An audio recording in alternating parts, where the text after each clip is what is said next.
vidéo a été préparée à des fins de formation seulement, elle ne contient aucune information sensible. Nous verrons dans cette vidéo les différents types de moteurs à turbine, donc les turbomachines, et leurs avantages et les inconvénients de chacun de ces moteurs, et la raison pour laquelle ils ont été fabriqués. Je vous invite ici à reproduire le tableau présent pour pouvoir noter les avantages, les inconvénients et les particularités des turbomachines. Donc, chacun des types, dans les prochaines diapositives, nous allons voir chacun des types de turbomachines et on va définir leurs particularités que vous pourrez prendre en note. Les turboréacteurs ont été les premiers moteurs inventés, que ce soit pour les Britanniques ou pour les Allemands. Donc ici, nous avons la représentation d'un compresseur allemand, un compresseur axial. Les compresseurs britanniques étaient des compresseurs centrifuges. Donc l'air entre à gauche, touche le rotor et le stator par la suite de notre compresseur. Vous pouvez vous pratiquer à compter le nombre d'étages de compresseur. N'oubliez jamais qu'un étage de compresseur, c'est le rotor et le stator par la suite. Vous pouvez trouver deux anomalies dans cette image-là. À vous de les nommer, ces anomalies-là. Et nous avons plusieurs turbines qui font tourner le compresseur. Combien voyez-vous d'étages? Un étage de turbine, c'est toujours un stator et le rotor par la suite. Les turboréacteurs étant une innovation au point de vue de la propulsion des avions, donc on n'avait pas vraiment de problème avec les inconvénients. C'était le seul moteur qui existait. Mais les inconvénients ont forcé les ingénieurs à modifier dans le fond le moteur pour qu'il soit plus performant, que le rendement soit meilleur. Donc les avantages, c'est une bonne consommation de carburant à haute altitude et à haute vitesse. Et le diamètre du moteur est vraiment petit, contrairement aux turbopropulseurs ou aux turbosoufflantes. Les inconvénients, le faible rendement au décollage, la très forte consommation de carburant et le bruit au décollage. Le turboréacteur était très utilisé pour dépasser le mur du son. Maintenant, on utilise des turbosoufflantes. Mais dans les premiers temps de l'aviation militaire, les turboréacteurs étaient le moteur pour avoir des post-combustion et faire voler l'avion au-dessus de la vitesse du son. Après la Deuxième Guerre mondiale, les gens ont voulu voyager. Mais les gens étaient aussi habitués à avoir des hélices en avant des moteurs. Donc, quand les premiers avions de passagers, les gros transporteurs sont arrivés avec des turboréacteurs, les passagers étaient inquiets un petit peu.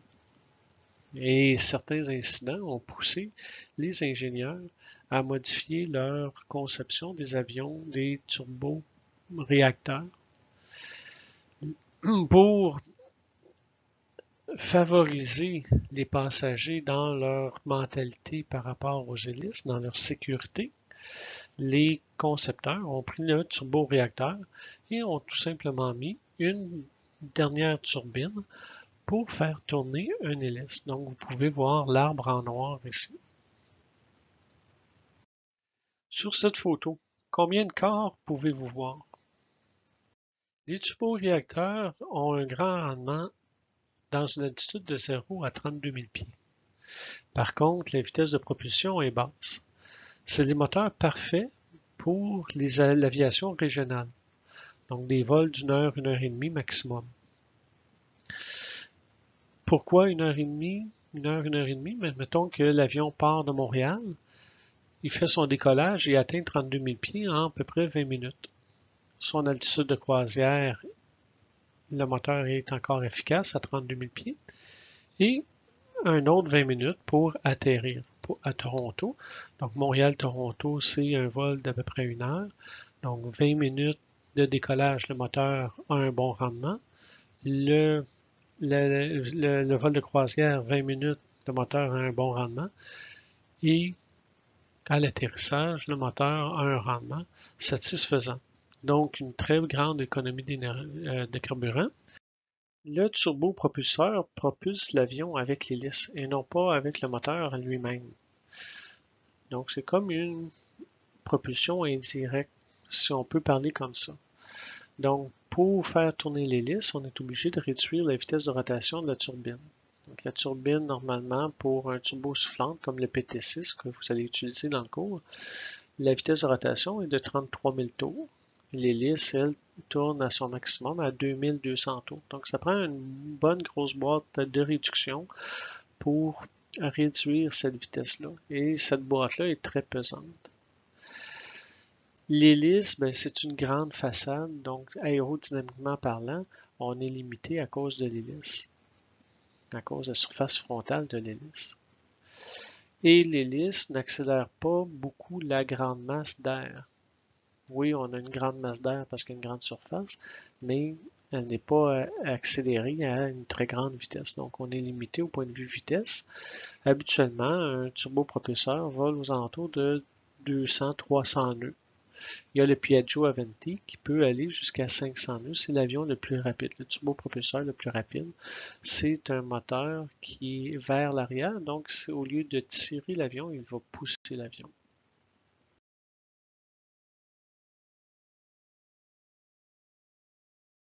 Le turbochef ou le turbomoteur en français, est le moteur pour les hélicoptères. Donc, dans le fond, c'est tout simplement un turbopropulseur auquel nous avons enlevé l'hélice pour pouvoir mettre une boîte d'engrenage que vous voyez à gauche pour faire tourner le mât principal et le rotor de queue. Les ingénieurs pour les hélicoptères ont choisi un turbopropulseur modifié parce que rarement les hélicoptères volent au-dessus de 22 000 pieds. Donc, un turbopropulseur, il est destiné pour voler en bas de 32 000 pieds. Donc, c'était le moteur idéal pour faire la base du turbomoteur. Vous pouvez voir ici une particularité. On a un moteur avec un compresseur mixte. Donc, on voit le compresseur axial à gauche et il y a un étage de compresseur centrifuge qui est boulonné sur le compresseur axial. Donc, tout ça tourne à la même vitesse de rotation. Le vent sort radialement du compresseur centrifuge et va dans une chambre à combustion. Parce que le moteur n'est pas est comme à l'abri du vent, la nacelle, de la manière que l'hélicoptère est conçu, le moteur n'a pas besoin d'être très aérodynamique. Donc, on peut mettre une chambre à combustion plus efficace à l'extérieur du moteur, qui va changer un petit peu sa forme. Donc, le turbomoteur, on ne peut pas le comparer à aucun autre moteur à part le moteur à piston. Donc, si on compare avec un moteur à piston, le turbomoteur va être beaucoup plus petit et beaucoup moins lourd qu'un moteur à piston de même puissance. L'économie de carburant va être plus grande que sur un moteur à piston.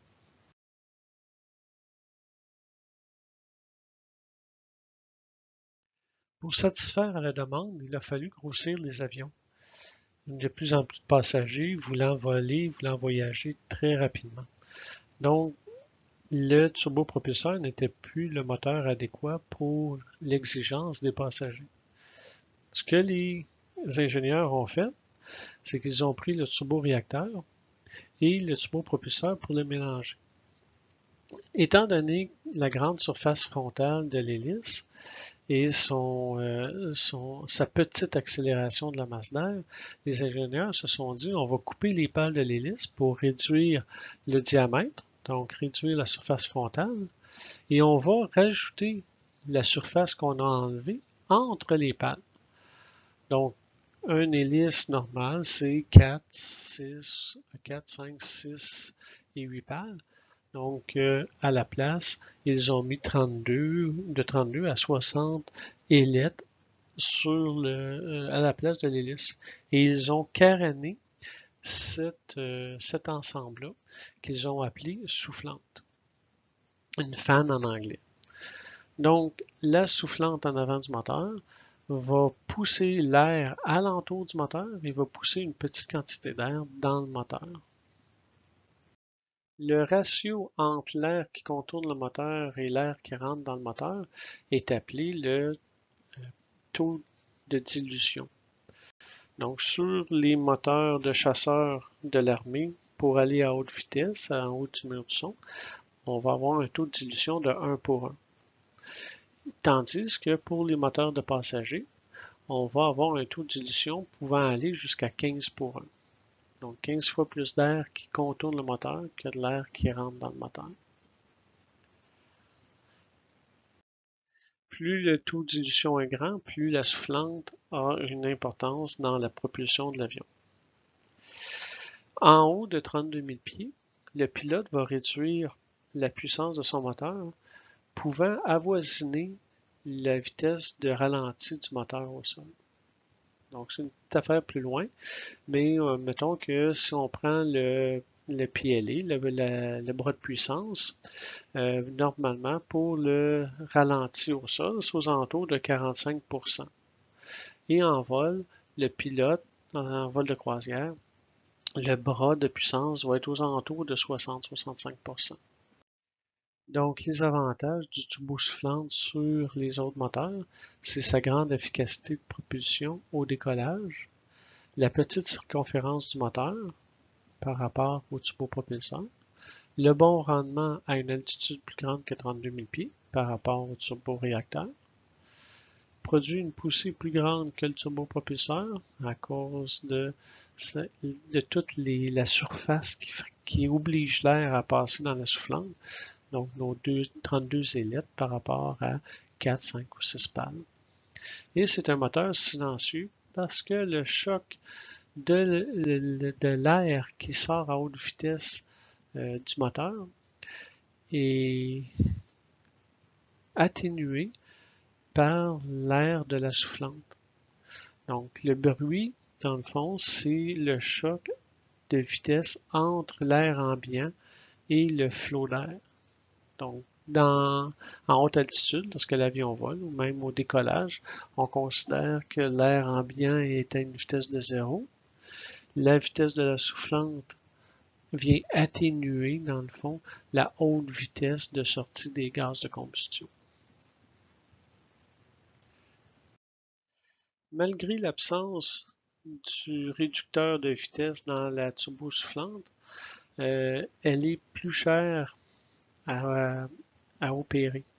Donc, c'est plus dispendieux d'avoir un avion turbosoufflante qu'un turbopropulsé. N'oubliez toujours pas que de 0 à 32 000 pieds, la turbosoufflante n'est pas efficace, donc consomme beaucoup d'énergie. Donc, ça veut dire que si pour se rendre à 32 000 pieds, ça prend 1 heure, ben, la turbosoufflante consomme beaucoup de carburant pendant cette heure-là.